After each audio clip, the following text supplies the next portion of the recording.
जो हरिवंश उपासक है वो अन्य कोई उपासना अपनी उपासना में नहीं रखते। हम शालिग्राम भगवान रखते थे, चक्र का चिन्ह इतने बड़े बड़े कई शालिग्राम थे, संन्यास में भी। तो गुरुदेव ने पूछा कुछ उपासना करते? हमने कहा शालिग्राम भगवान रखते हैं। तो उनका हटा दो। सत्य मानिए, एक सेकंड के लिए संशय नहीं आया।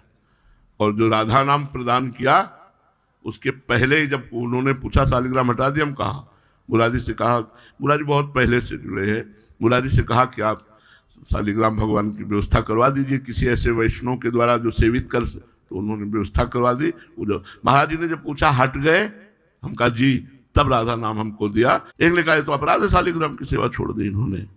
शास्त्र ऐसा कहता है शालिग्राम भगवान की सेवा करने वाला जगत से उद्धार हो जाता है, उसको मोक्ष प्राप्त हो जाता है।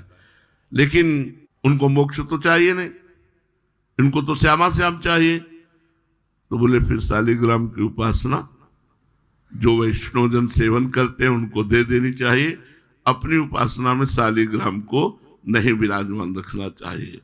जो प्रिया प्रीतम के उपासक उनको प्रिया प्रीतम ही उपासना में रखना चाहिए। ध्यान से सुन लो, हरिवंश उपासक जो हो, श्यामा श्याम, आचार्य और गुरु, बस। गुरु जी ने जिन्होंने श्यामा श्याम को दिया, जिन आचार्य से जोड़ा, जो मंत्र दिया, आचार्य जिन्होंने श्यामा श्याम को प्रकट किया हमारे लिए, और श्यामा श्याम बस।